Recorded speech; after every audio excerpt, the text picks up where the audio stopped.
드리는 레리 파트너스입니다.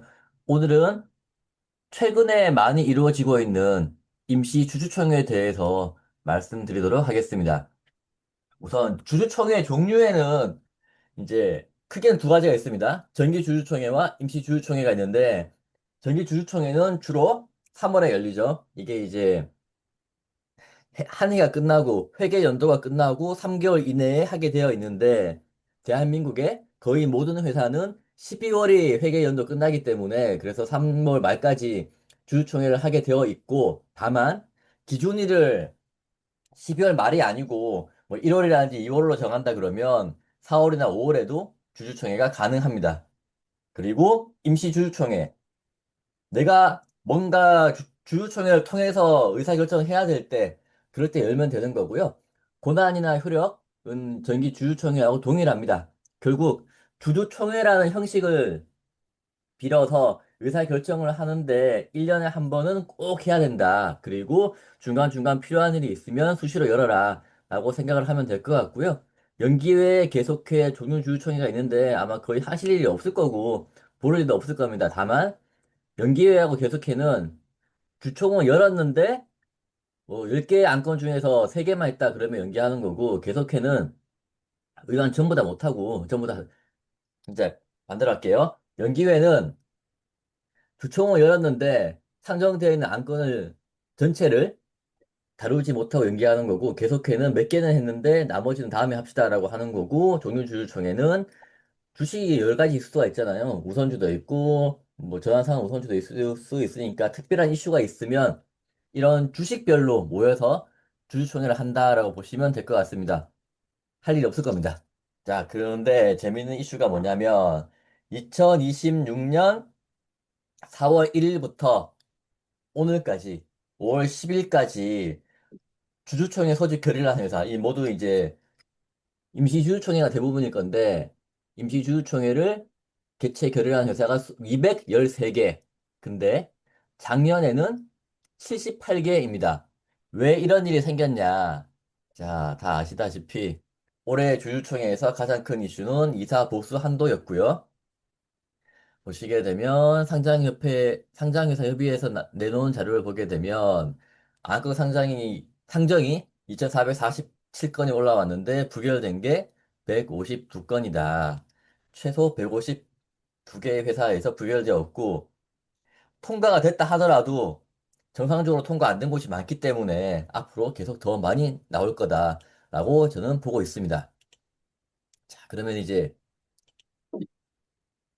이게 그 설명을 한 내용인데 보게 되면 큰 회사들 같은 경우에는 보통은 지주사라든지 이렇게 되어 있기 때문에 괜찮은데 작은 회사일수록 최대 주주가 지분을 많이 가지고 있고 그렇다 보니 안건 통과가 더 어려웠다. 기업 규모가 작아질수록 더 어려웠다라는 그런 해설이 있습니다. 실제로 그렇고요. 그래서 올 초에 상장에서 협의해서 올해 임원 보수한도 승인할 때 좀 조심해라. 특히 임원인 주주의 의결권 행사는 제한된다. 요거는 특별 이해관계인의 의결권 제한되니까 조심해서 잘 해라라는 게 있었는데 여기서 이제 제한되는 주식의 수는 발행 주식 총수에서 제외할 수 있다고 되어 있거든요. 이거는 유권 해석으로 이제 제외할 수 있다라고 나와 있는데 여기에 대한 대법원의 판결이 나왔습니다. 4월 2일 날 나온 판결인데 이 회사는 비상장 회사입니다. 그리고 과거에 이제 소송 건 거기 때문에 한참 걸린 거라 보시면 되고요. 자, 이걸 보시게 되면 그 판결문에 의결권을 제한한 주식의 수는 추석한 주식 수에서 당연히 제외하고 발행 주식 수에도 산입하지 않는 게 타당하다라고 적었고요. 원문을 가져와 보면 특별 이해관계에 있는 자는 총회에서 의결권 행사할 수 없고 주식은 추석한 주주 수에서 빼야 되고 발행 주식에서 또 빼야 된다라는 게 타당하다라고 이렇게 판결이 나와 있습니다. 근데 이제 여기서 다음 페이지 보시게 되면 요거는 이제 기사 내용인데 이게 문제가 하나가 있다. 이사인 주주에게만 적용되기 때문에 허점이 또 있는 거죠. 최대 주주가 개인이 아니고 법인이면 이걸 적용을 못하기 때문에 그러면 지주사를 만들든지 아니면 개인이 가지고 소유의 법인에 넘겨놓으면 이거는 해당되지 않는다라는 게 하나가 있고 두 번째는 이제 미등기 임원 당연하죠. 이사 보수 한도는 당연히 등기 임원에만 해당되기 때문에 미등기 임원으로 하면 된다. 이런 허점이 아직 있기도 합니다. 그래서 올 초에 3월에 JYP의 박진영 선생님께서 사내 이사직을 사임했었고 이 뉴스가 나왔을 때 저희는 이거 이사 보수 한도 때문에 관뒀다라는 소문 우리끼리 이제 이야기 해석이 있었습니다. 근데 이제 하나 재밌는 거는 작년에 이제 대중문화교류위원회 공동위원장이었고 이거는 직급 자체가 장관급 이사이기 때문에 사내 이사를 계속 하면서 그 공직에 있는 것도 약간 이슈가 있지 않았었나 그런 생각을 해보기도 합니다. 그래서 최근에 올라와 있는 주주총회 공고를 보시게 되면 대부분 다 이사보수 한도 승인의 건, 이 다음 페이지도 보시게 되면 이사보수 한도 승인의 건이고, 정관에 이제 이사보수를 넣으려고 하는 데는 정관에다가 이제 정관 일부 변경액을 넣는 경우도 있고, 왼쪽에 보시게 되면 이건 또 2024년도 이사보수 한도를 갖다가 다시 추인하는 걸 봐서는 이때 부결되거나 아니면 뭔가 하자가 있었는데 이걸 치유하기 위해서 뒤늦게 하고 있는 게 아닐까, 이렇게 생각을 해봅니다. 그러면 이제 정리를 해보면 다음 페이지에 이사보수 한도 안건 해결 방법은 우선은 이제 법을 잘 살펴야 되고 그러면 이제 특별 이해관계에 있는 이사인 주주이니까 이사이거나 주주가 아니면 되죠. 그리고 정관에 이사보수를 넣거나 아니면 주주총회에서 넣거나 그리고 정기 주주총회에서 해결이 안 됐으면 임시 주주총회를 열어가지고 의결권 확보를 통해서 해결이 가능하고요. 그러면 이제 의결권 확보를 하려 그러면 결국은 수권 모집을 해야 되는데 이 수권 모집을 할 때 어떻게 하면 잘할 수 있냐, 주주총회를 어떻게 하면 잘 처리할 수 있냐 보면 안건의 설계도 되게 중요하고요. 의결권 대행업체 선정할 때는 우선 여러 가지 경험이 있는지 그리고 주주총회를 전략적으로 해본 적이 있는지 이렇게 한번 확인을 해봐야 되고 과거에 이런 경험이 있는지가 가장 중요하다고 저희는 생각을 하고 있고 저희 내리 파트너스는 이런 경험을 바탕으로 여러분에게 많은 도움을 드릴 수 있도록 하겠습니다. 아, 예. 요즘 정기 유총 시즌이 끝났죠. 끝나고 이제 3월 말 기준으로 해가지고 거의 정기 유총 거의 끝났죠. 예, 특별하게 뭐 기준일을 1월이나 뭐 2월 달로 해서 배당 기준을 잡은 회사들을 제외하고는 끝났고 거의 뭐 말씀하신 대로 어, 거의 회사들은 정기주총회, 이 정기주총회 상법에 의해서 이제 결산일로부터 3개월 이내, 이 결산일이 다 15, 31일, 뭐 금융회사가 아니고서는 대부분, 이제 대부분 9월 결산도 있긴 있는데, 뭐 그건 좀 많지 않으니까, 특히 이제 상장사를 기준으로 말씀을 드리는 거죠. 임시총도, 임시총 뭐 수시 때때로 열리죠. 뭐 감자를 하거나, 뭐 평상시에 정기주총이 아니고 임시주총 여는 이유 중에 가장 큰 이유가 감자를 하거나 아니면 이제 그 결산일 이전에 에, 그 자본 잠식 같은 걸 해소하기 위해서 감자를 하거나 아니면 경영진이 바뀌는 거죠. 이사 선임, 기존 이사들이 물러나고 새로운 이사들 선임하고 뭐 그런 것들이 대부분이었죠. 거의 대부분. 이사의 선임들이 대부분이었는데 이번에는 좀 특이하게 이사 보수 한도가 많이 있죠. 그러니까 정관 변경과 이사 보수 한도죠. 예전에 정관 변경은 많이 임총을 많이 했었습니다. 특히 이제 사업 목적 변경, 이제 뭐 사주분이나 뭐 사주분께서 어떤 신사업을 도입하고 싶다, 아니면 경영진이 최대 주주가 변경이 되면서 어떤 사업을 갖다 붙이면서 이제 새로운 이사들 할 때는 임총으로 해서 임총으로 어, 사업 목적 변경과 사내이사 등기를 많이 했는데 올해는 뭐 정기주총에서 다 나가겠죠. 다는 아니고 이제 뒤에 잠깐 나오겠지만 많은 회사들이 이사보수한도에서 부결이 돼가지고 이렇게 했죠. 생각외로 그 연기회나 속회가 연기회가 이제 연회죠. 대속회가 이제 속회. 연회가 있어야 그 다음에 속회가 있는 거죠. 연회를 하는 회사는 없어요. 다 부결로 처리했어요. 어, 보통 연회하고 속회를 하는 이유는 주주 간의 싸움. 대부분 소액 주주가 이제 단독 피고 이제 뭐 이렇게 할 때, 그리고 뭐 너희들의 그 투표를 인정하지 못하겠다. 뭐 이렇게 싸움이 일어나면 이거를 이제 질질 끄느니 아예 다 부결로 처리하느니 다시 한번 재논의를 해보자. 라고 해서 연회를 하죠. 연회를 결정을 하면 연회를 결정한다는 거는 주총회가 우선 열린 거예요. 주총이 열렸고 안건 처리를 못한 거예요. 그 처리를 그 안에서 연회를 통해서 지금 자꾸 뭐 갑론을방이 많고 뭐 이게 투표가 잘 안 되니까 뭐 다음 달 10일 이 자리에서 10시에 다시 논의하시기로 하죠. 그 다음 안건 논의하시죠. 뭐 이렇게 하는 게 연회. 물론 이제 당일 공시해야 됩니다. 그리고 속회는 그 연회한 날에 그때 이제 계속한 거죠. 그때 처리를 못한 최초 결의할 때 어, 하지 못한 것을 뭐 일정 시간 지난 다음에 계속하게 해서 처리하게 되는 경우를 이제 속회라고 하는 거죠. 계속해 연기회. 그리고 종류총회는 이거는 대부분 큰 회사들은 많이 하는데요. 큰 회사들 이제 이조기업의 뭐 삼성전자, 우선주 뭐 근데 거의 우선주 종류별 주주총회를 하는 거는 대부분 보통 주식 주주총회하고 끝나면 바로 개최를 합니다. 종류주주총회. 근데 종류주주총회를 개최하는 이유는 종류주주총회의 의결권을 행사할 수 있는 일이 있을 때만 하는 겁니다. 거의 뭐 하는 일이 없죠. 저도 이제 구경도 못 해봤습니다, 솔직히. 예. 그런 그냥 개념적인 부분만 있다. 뭐 이런 내용이 있으시면 됐고요. 뭐 가장 최근에 제가 기억나는 거는 우성주의 상장 폐지 또는 우선주의 뭐 소각, 뭐 이럴 때만 이제 우선주를 보통주로 전환하는 게 아니고 그건 종류 주주총회에서 하는 게 아니라 우선주 자체를 이제 상장 폐지하는 거는 회사가 결정하는 거지만 우선주 자체를 아예 다 소각하겠다. 뭐 이런 것들, 이런 것들은 종류주총회에서 하는 걸로 알고 있습니다.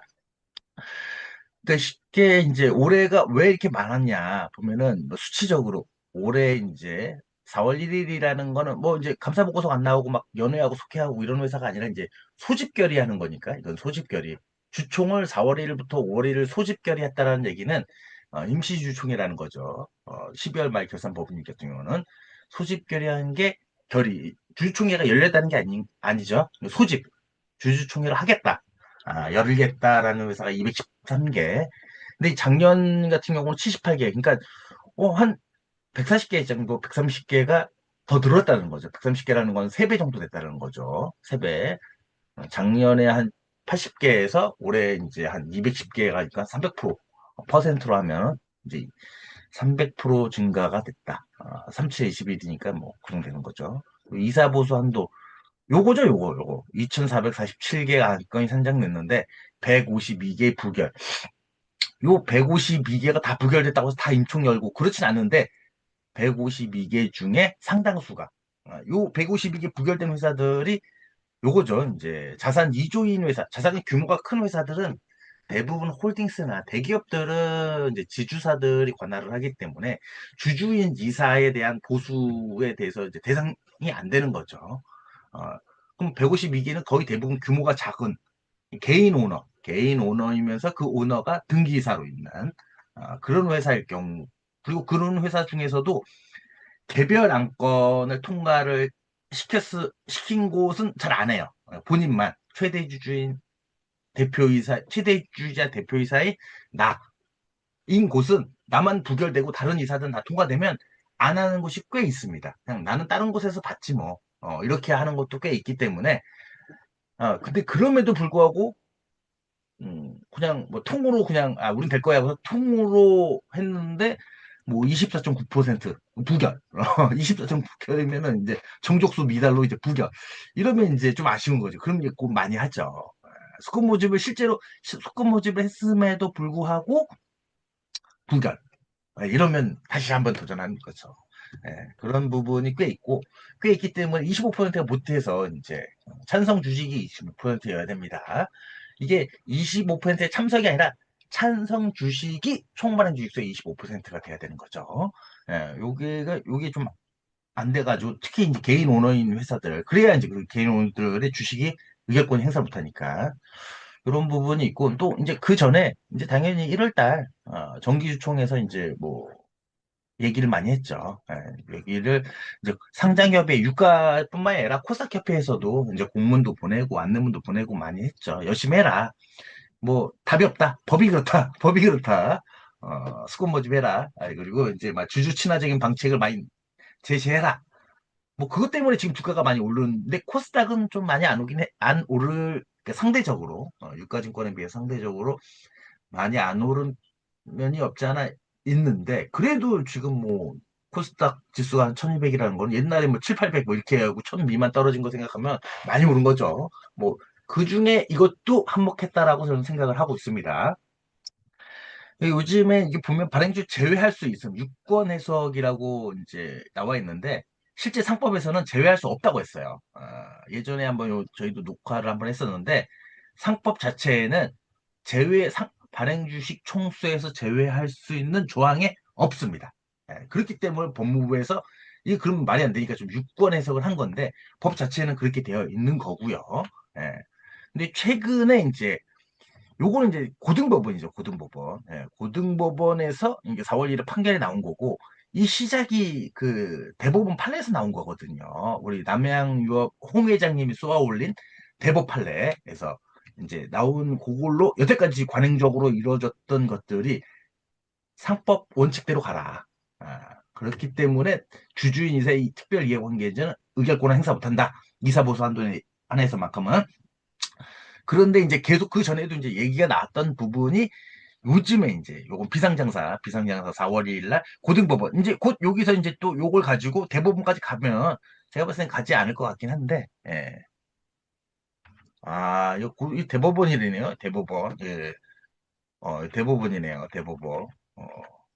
죄송합니다. 이게 대법원입니다. 고등법원의 판결이고 이게 대법원에서 어 판결이 났다는 거네요. 그래서 대법에서 이제 제동 걸었으니까 여기서도 똑같이 이렇게 났네요. 발행기 총수에도 산입되지 아니함이 타당하다고 판시했다라는 거 보면 똑같네요. 이제 그 남명엽 홍 회장님이 대법원을 통해서 상법에서 이사인 특별 이해 관계자의 의결권을 행사하지 못한다라는 것과 지금 이거 그 상법 이해하는 건 똑같이 하되 의결권은 총발행 주식수의 발행주식 총수에 산입하지 아니함이 타당하다. 이 상법 미비를 제시한 거죠. 이게 이제 두 번째인 거죠. 두 번째. 첫 번째는 예전에 감사 선임할 때도 거기에 없습니다. 감사 선임할 때도 발행주 총수의 상법 자체에는 산입하지 않는 조항이 없어요. 근데 그때도 대법원 판례로 발행주 총수에 산입하지 않는 게 이제 법 재정 취지에 맞다라고 판결을 하고 그다음부터 뺐고 그러다 보니까 입법 처리를 위해서 상법의 특별법을 제정을 해서 상장사는 뭐 여러 가지 조건에 의하면 이제 뭐 총발행 주식수 자체를 이제 완화하는 요건을 법에서 이제 처리한 거죠. 대법원 판례로 이제 바뀐 거네요. 근데 이 상장사든 비상장사든 법은 동일하게 적용하기 때문에 특례가 아닌 이상은 동일하게 적용하기 때문에 이것도 이제 뭐 여기 앞에서 말했던 유권 해석이 아니라 그렇죠. 이거 법무부 유권 해석이 아니라 이제 대법 판례로 이제 적용이 되겠죠. 이제 다음번은 상법에서 이제 특별법은 만들겠죠. 상법 자체를 바꾸는 건 좀 쉽지 않을 거라고 생각을 하는데 어, 요즘 정권은 뭐 바꿀 수도 있긴 하지만 바꾸는 것보다는 이제 그 상장사 특별법 근데 상장사나 아니나 뭐 똑같은 상황이라서 상법을 바꾸는 게 맞는 것 같긴 한데 그렇게 될 거라고 생각을 합니다. 예. 이 관련 법리의 대법을 판례를 보면 이것도 예전 2007년도 판결까지 찾아 이게 와가지고 한 거 보니까 이 발행주 총수에서 산입되지 않으면 타당하다라는 아예 문구를 여기 위에서 보면 상법 371조 2항에서는 산입되지 아니할 뿐 아니라 그죠? 요거는 상법되는 거죠. 출석한 주주의 의권수에 산입되지 않는다. 그리고 다음에 총발행 주식수에서 산입하지 않는 조항이 두 가지가 나옵니다. 근데 거기에는 원래는 없어요. 원래는 감사 선임할 때 내용이나 아니면 특별 이해관계자의 내용이나 이게 없어요. 총발행 주식수에 빼야 된다는 말이 없어요. 없는데 기초가 되는, 요거 대해서 계산은 기초가 되는 타당하다. 법이 없는데 이건 미비다. 타당하다라고 이렇게 판결문에 기재를 하셨네요. 예. 그래서 이번 법리는 뭐 이사인 주주에게만 적용되는 만큼 시장의 사각지대는 남아있다. 요 사각지대는 이제 법리적 사각지대가 아니라 실질적 사각지대를 얘기하는 거죠. 동일한 지주사 체제 갖고 있는 회사는 이제 뭐 같은 조건이지만 그 지주사의 최대 주주인 A씨가 뭐 상장사의 뭐 등기이사. 그럼 뭐 지주사를 중간에 도관으로 껴있지만 실질을 지배하는 게 A고 A에 대해서 급여는 똑같은 건데 같은 회사 입장에서는 본인이 개인으로 갖고 있느냐 지주사를 통해서 갖고 있느냐의 차이뿐인데 법 대상이 되냐 안 되냐. 그래서 판결의 법리가 적용되지 않는다. 그런 게서 그 뭐 그런 부분의 사각지대를 이야기하는 것 같고 이게 등기사죠. 예, 등기사. 주주총회에서 이사 보수 한도라 하면 그 이사 보수는 등기 이사들의 총 보수 및 퇴직금을 이야기하는 거죠. 퇴직금 지급 규정에 의한 퇴직금인 거니까 어찌됐든 그걸 포함한 거고 그게 다른 미등기 임원. 근데 미등기 코스닥이나 뭐 유가증권에서 대부분 여기가 이제 작은 회사라고 얘기했잖아요. 오너인 최대 주주 회사든 대부분 미등기로 가고 싶지 않아 하죠. 왜냐면 내 회사인데 내 회사하고 내 그 가구가 있는 대표이사 가구가 있기 때문에 그런 부분에서 실제로 그 미등기로 내려오셔가지고 하는 경우도 꽤 있습니다. 있긴 있는데 제가 만나본 코스닥의 개인 오너분들은 조금 내 회사라서 조금 그런 부분 다른 이제 우회적인 방법으로 자회사로 급여를 받거나 뭐 이런 부분이 없지 않아 있지. 미등기나 이런 거 조금 싫어하시는 분들 꽤 있더라고요. 가구 같은 걸 좀 하시기 때문에. 그리고 미등기 임원을 재직할 경우 뭐 고액보수 그 뭐 이런 거는 어쩔 수 없는 거죠. 고액보수. 예, 고액보수가 나쁘다는 건 아니니까. 예, 그런 부분이 없잖아 있고.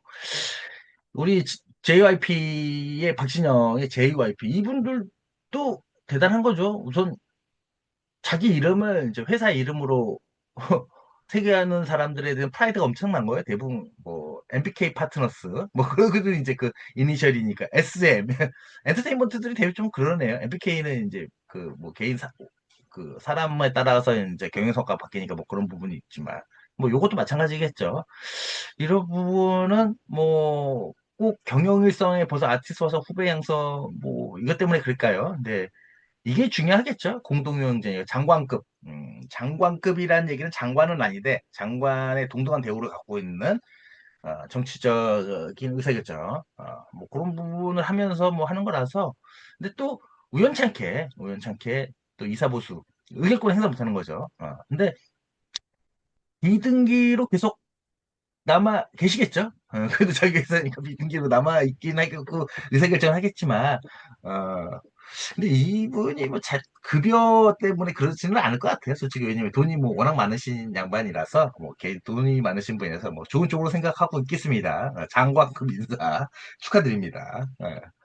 그런 것 같고. 근데 요즘 많이 나오는 게 이제 임시주총에 관련돼 가지고 공시에 나오는 거죠. 요거는 이제 소집 공고의 문구들인 거죠. 소집 공고에 나오면 이제 안건들이 나오는 거니까 강성이 이제 개별 이사 보수를 이제 하는 거죠. 강성희, 강신욱, 뭐 정인호 요 분들은 선임하면서 이 개인에 대해서 10억도 뭐 하겠다. 물론 이제 한도가 이거기 때문에 실제로 10억을 지급하겠다. 뭐 이런 건 아니죠. 예, 사회이사는 5억 원. 근데 왜 사회이사는 왜 이렇게 따르게 했을까요? 하여튼 뭐 그런 부분이 있죠. 예. 근데 이호 의안이 이규방 선임의 건이면 이규방 씨도 있어야 되는데 이규방 씨는 없네요. 안 될 거라고 생각을 하나? 하여튼 뭐 어, 그런 부분이 있고 요것도 24년, 25년이 없는 거 보니까 25년은 뭐 문제가 없었던 것 같아요. 24년도에는 결의를 안 했거나 근데 만약에 이게 이제 부결이 됐다라고 하면 또 임총을 열어서 또 해야죠. 24년 또 이거 그 소급 적용 받으려면. 근데 그래도 끝까지 안 된다라면 다 토해내야죠. 그렇지 않으면 그 사이라도 뭐 얘기를 해야겠죠. 그 사이라도 요게 봐서는 위에 법원 결정의 주주제한 건 법원 결정이면은 요 24년도에 이사 감사 보수를 문제가 있었다는 거죠. 그거에 대해서 이제 인용욕을 해가지고 요거 상정을 했다. 25년은 뭐 문제 없었고 24년도에 소액주주들이 뭐 법원에 이제 청구해서 이걸 안 했던 거다 뭐 이런 식일 수도 있는 거죠. 대부분 이제 주주 제한은 요거 사내이사들 선임 요거일 것 같긴 한데 그래도 뭐 이렇게 내용이 좀 특이한 거긴 합니다. 근데 부결되면 원칙은 다 토해내야 되는 거죠. 안 그러면 배명령으로 이제 고소고발에 들어가는 거죠. 물론 이제 인정되기는 좀 어렵습니다. 네, 근로의 대가이기 때문에 뭐 경영의 대가이기 때문에 이런 식으로 이제 이사의 보수와 퇴직금의 지급 임총을 해서 서우정기네요. 그래서 정관 일부 변경, 그러니까 이게 이사 보수의 지급이 주주총회에서 하는 이유가 상법에 정해져 있어요. 상법에 정관에 명기되어 있거나 아니면 주주총회에서 결정돼야 된다. 근데 상장사는 상장사 표준정관의 거의 90% 이상은 다 그 주주총회에서 결정한다 이렇게 써 있을 거예요. 그렇기 때문에 정관 변경이 부수가 되는 거예요. 아예 이럴 바에는 그냥 한도를 못 박아요. 한 달을 한 100억 그냥 못 박아가지고 진훈생명과학재는 한도를 한 500억을 못 박으면 뭐 임원 보수를 총보수로 500억 받으면 난리 났겠죠. 예, 그렇기 때문에 그 안에서 이제 뭐 매덕을 받아가는 거니까. 그래서 정관보수, 그 정관보수 정관에다 아예 못 박는 거죠. 이제 이런 거 매년 하기 힘들다. 예, 정관에다 그때 이사 보수는 얼마로 한다. 퇴직금은 뭐 주주총회에서 결의한 퇴직금 지급 규정에 따른다. 그 퇴직금 규정은 금액은 이사 보수 한도 내에서 지급하게 된다. 뭐 이런 식으로 이제 하게 되는 거죠. 예. 그래서 우선 법을 좀 이건 이사보선도뿐만이 아니라 이제 공시 담당자들은 기본적으로 이제 뭐 여러 가지가 있겠지만 IR 쪽이나 PR이나 뭐 홍보 문구 작성을 잘 하시는 분이 계시는가 하면 또 어떤 분은 이제 숫자에 대해서 회계 쪽에 계시다가 재무계획 쪽에 있으시다가 오시는 분도 있고 어떤 분은 이제 회사가 이제 좀 힘들고 어지럽고 리거적인 마인드가 좀 필요하신 예, 소송들이나 아니면 주주 대응에서 이제 뭐 대응이나 아니면 이제 M&A나 이런 것들이 많이 있으면 이제 뭐 법률적인 리걸 마인드가 있는 분들이 오셔가지고 이제 공시 담당자를 하시는 분도 필요하죠. 그래서 그래도 기본적으로 공시 담당자들 입장에서는 기본적으로 상법, 자통법 그리고 뭐 규정들, 공시 규정 이런 건 다 알아야 되기 때문에 그것을 좀 잘 봐야 되는 거죠. 꼭 특별 이해공시자 이런 것뿐만이 아니라 근데 얘기를 들으면 리걸 마인드 정도만 뭐 조문을 하나하나 외우고 뭐 이런 거는 변호사님이 하시면 되고 챗 GPT나 AI들 많이 있으니까 하면 되는 건데 개념 정도를 쌓는 거는 법 공부는 기본적으로 해야 되는 것 같아요. 솔직히. 그러니까 우리는 뭐 민법하고 상법 정도 요 정도만 좀 해서 이제 개념 민법은 리걸 마인드를 쌓는 정도 샀고 그다음에 우리 실무적으로 들어가는 것은 이제 추총 이런 절차나 이런 것들은 이제 상법에 나와 있으니까 법은 이제 법하고 시행령까지 이제 좀 꼼꼼히 보시고 몇 번 읽어보면 양도 얼마 안 돼요 상법은 또 예, 그리고 이제 조금 더 이제, 내가 좀 그레이드가 좀 어느 정도 된다 그러면 이제 작동법도 좀 한번 읽어보고, 작동법은 이제 뭐 여러 가지가 많이 있는데 저희가 금융회사 이런 것들이 아니고 일반적인 상거래 회사면 또 양이 또 얼마 안 되니까 그런 것들 좀 보시면 되고 정관하고 이사보수명시 요거는 잘 선택을 하셔야 돼요. 이거 회사마다 성향이 좀 다르기 때문에 가우가 있지 하면은 정관에 안 넣는 식인 거고 아니면 그냥 정관에다가 이제 이사보수 뭐 지급 규정에서 하겠다 위임하겠다 그럼 그 지급 규정도 주총에서 결의를 해서 통과를 받아야 되는 거죠. 뭐 이런 식으로 뭐 여러 가지 좀 생각을 해야 되는 거라서 회사마다 좀 차이가 있지만 뭐 어찌됐건 주총을 한번 해야 됩니다. 주총을 한번 해야 되는 거고 임시규총을 통해서 해결하는 거는 어찌됐건 주총을 한번 하셔야죠. 지금 문제가 없으면 상관이 없는데 문제가 있다라고 하면 무조건 주주총회 한번 하긴 해야 돼요. 정관의 명기라든 정관에서 아니면 지급 규정을 위탁을 하든 아니면 그냥 그 매년 그냥 통과를 시키든 뭐 이런 것을 의결권 확보를 하기 위해서는 꼭 해야 된다라는 거 있고 수급 모집 잘하는 방법은 그 코사협회나 뭐 이런 데서 공문을 보내줬지만 우선 뭐 여러 것들이 다 중요하죠. 다 중요한데 가장 좋은 거는 이제 주가가 계속 쭉쭉쭉 오르고 있어야 오르고 있어야 오른다는 얘기는 회사가 성장하고 있으면 주주들이 반대를 안 하죠. 다 찬성합니다. 근데 어찌됐건 그거는 이제 그들의 마음이고 이제 전자투표 뭐 이런 거 하면 참석을 안 하니까 아무리 회사가 실적이 좋아지고 성장하고 주가가 오르고 있어도 그럼 관심을 잘 안 갖거든요. 그러면 또 거기다 그런 좋은 회사든 또 최대 주주 지분율이 또 높아요. 그럼 그걸 제외하고 이 사람들이 알아서 오면 좋은데 절대 그렇지 않거든요. 알아서 오진 않아요. 아, 뭐 전자투표 해봤자 참석도 잘 안 하고 투표율도 저조하기 때문에 찾아가야 됩니다. 아무리 회사가 그래도 회사가 실적이 안 좋고 이러면 찾아가도 잘 안 해주지만 실적이 아무리 좋아도 찾아가야 되기 찾아가서 위임 얘기를 하고 뭐 이렇게 해야 되기 때문에 뭐 그런 부분들이 좀 필요하죠. 그래서 이제 그런 거 찾아갈 때 공시를 회사의 공시를 우선적으로 그 찾아가는 그 위탁 기관이 물론 회사 직원들이 다 찾아가면 가장 좋지만 그럼 다른 업무들을 할 수가 없기 때문에 이 저희 같은 수건 대리 업무 그 업체들을 이용하시는 거죠. 이제 그 업체들 중에서도 사전 처음부터 공시에 대해서 이해도가 높고 그 회사에 대해서 뭐 사업 보고서나 분기 보고서나 여태까지 히스토리 지분 공시라든지 아니면 단판 공시라든지 감자 아니면 한 최근 3년에서 5년 정도의 히스토리를 좀 공부를 하고 그걸 또 이제 수권 모집할 때 교육을 하고 그러면 이제 주주들한테 대응할 때 이런 부분들이 이제 회사와하고 논의할 때도 어떻게 뭐, 짤 것인가, 이런 것도 좀 준비를 하고, 현장 대응은 어떻게 하고, 우리의 회사의 핵심 이슈는 어떤 것이다. 그리고 이제 그런 것을, 그, 수권 모집 행위를 할 때도 저희 직원들이나 이런 분들 다 이제 교육을 한번 한 다음에, 간혹 가다가 뭐 그런 분들은 있고, 니들은 회사가 아니잖아. 뭐 이렇게 얘기할 수도 있기 때문에, 뭐 같이 연락도 하고 커뮤니케이션 하는 것이 좀 필요하다. 그 전반에 대한 전략적 지원도 뭐 충분히 가능하기 때문에요. 이런 것들이 있는 회사들을 좀 선정하는 게 좀 괜찮지 않을까. 꼭 레디 파트너스가 아니어도 되는데, 뭐 저희가 제일 잘한다고 생각을 하죠. 그렇기 때문에 열심히 일을 하는 거죠.